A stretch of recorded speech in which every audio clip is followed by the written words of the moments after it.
Cápsulas con Samuel Andrés Chaparro Sandoval.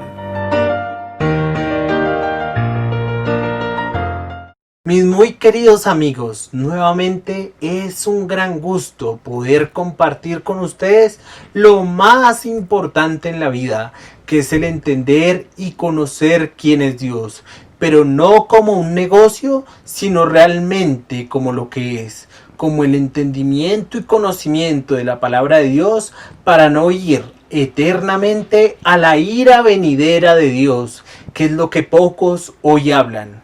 Recordemos que en nuestra cápsula anterior vimos que había un joven llamado Isaac, que fue el hijo de la promesa, el hijo que Dios le prometió a Abraham y a Sara.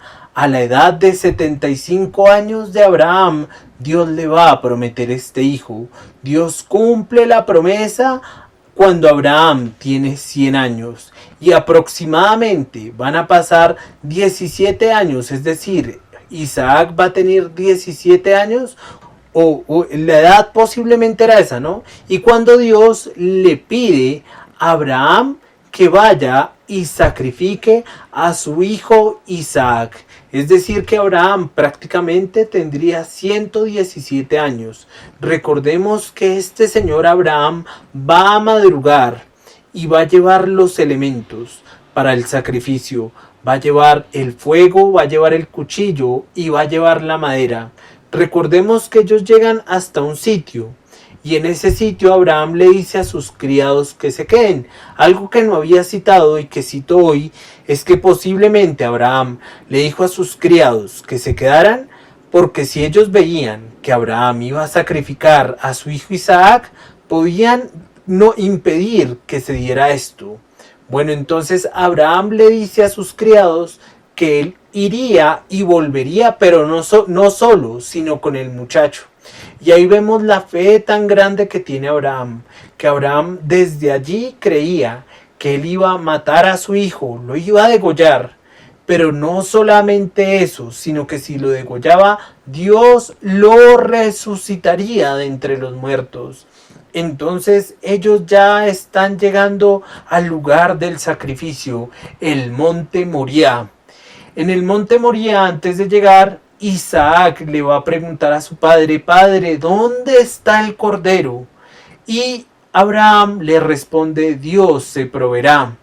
Aquí es interesante que Abraham confía en el Señor, como ya les había dicho, y este muchacho, Isaac, sabía que era lo que Abraham tenía que hacer, sabía los sacrificios que él pedía. Bueno, mis queridos amigos, entonces llegan al monte Moriah. En el monte Moriah, este muchacho Isaac es atado tanto de manos como de pies. Te tengo una pregunta. Si tú, amigo, o yo estamos atados de manos y de pies, ¿podemos hacer algo para liberarnos de la muerte? No podemos hacer nada. Este muchacho no podía hacer absolutamente nada para salvarse.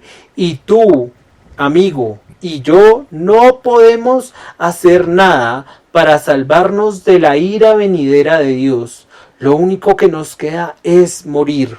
Al menos que Dios coloque un sustituto que muera a favor de este pecador. Por eso repito, que por mis buenas obras, por mis buenas acciones, yo no me voy a salvar. Lo único por lo que yo me voy a salvar es que un inocente, que es el libertador, que es Jesús, que es Dios, tiene que morir por este pecador. Pero lo bonito es que ese inocente no quedaría en la tumba, sino resucitaría de entre los muertos. Bueno, mi amigo, vamos ahora sí al punto. Entonces llegamos cuando él está atado. Voy a leer nuevamente Génesis capítulo 22, versículo 9, el que había leído en la cápsula anterior. Dice así: y cuando llegaron al lugar que Dios le había dicho, edificó allí Abraham un altar y compuso la leña y ató a Isaac su hijo y lo puso en el altar sobre la leña. Recordemos ese elemento sumamente importante. ¿Quién llevó la leña? Isaac llevó la leña. Isaac llevó esa madera. Cristo llevó el madero, cargó el madero en sus espaldas. Y Isaac, como dice acá, y lo puso en el altar sobre la leña, fue colocado sobre la madera. Jesús fue colocado sobre la madera. Entonces habíamos visto y yo les había dicho que si Isaac podía quitar el pecado de su padre. No lo podía quitar porque Isaac mismo era un pecador. Como nos cita Salmo 51, nosotros somos concebidos en maldad. Desde que hay la unión con el espermatozoide, con el óvulo, tristemente ahí ya hay pecado. Bueno, mis amigos, entonces Isaac no podía hacer nada. Y póngale cuidado lo que dice el verso 10, Génesis capítulo 22, versículo 10. Y extendió a Abraham su mano y tomó el cuchillo para degollar a su hijo. Iba a hacer lo que se hacía con los corderos, lo iba a degollar. Póngale cuidado el verso 12. Entonces el ángel de Jehová le dio voces desde el cielo y dijo: Abraham, Abraham. Y él respondió: heme aquí. Verso 12, y dijo: no extiendas tu mano sobre el muchacho, ni le hagas nada, porque ya conozco que temes a Dios, por cuanto no me rehusaste tu hijo, tu único. Y miren tan bonito este verso 13, donde se ve el cordero sustitutorio. Entonces alzó Abraham sus ojos y miró, y he aquí a sus espaldas un carnero trabado en un zarzal por sus cuernos. Y fue Abraham y tomó el carnero y lo ofreció en holocausto en lugar de su hijo. Mi amigo, quien merecía morir, ¿quién era? Era nada más y nada menos que Isaac. Y el mismo Abraham también merecía morir, pero Dios va a ser misericordioso y va a proveer un cordero sustitutorio. Y aquí se habla de un carnero. Y aquí hay algo interesante en este carnero, que este carnero, ¿dónde estaba atado? Este carnero estaba atado por sus cuernos. Entonces, ¿por qué este carnero tenía que estar atado por sus cuernos? Porque si no, no iba a servir. Entonces pónganle cuidado, ese carnero estaba trabado en un zarzal por sus cuernos. Si el carnero hubiera estado atado por una pata, no servía, porque mis amigos, se requería un cordero puro, limpio y sin mancha. Mi amigo, nada de tus buenas obras, nada de tus buenas acciones te va a salvar de la ira de Dios. Solamente que un inocente, que es el libertador, que es Jesús, que es Dios, muera por mí, muera por ti.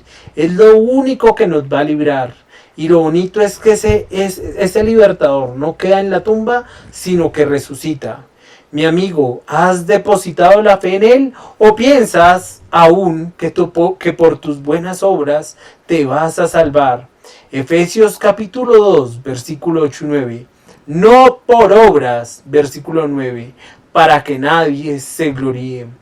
No somos salvos por obras, sino solamente por la gracia de Dios. Gracias a Dios que libró a Isaac de la muerte. La cosa es, mi amigo, y la pregunta para ti es: ¿Dios te ha librado de la muerte o piensas todavía fatuamente que por tus buenas obras te vas a salvar? Dios te bendiga y te dé sabiduría para seguir las santas escrituras y no tus deseos y tus propios pensamientos. Dios te bendiga y hasta nuestra próxima cápsula. Hasta luego. Dios te bendiga. Cápsulas con Samuel Andrés Chaparro Sandoval.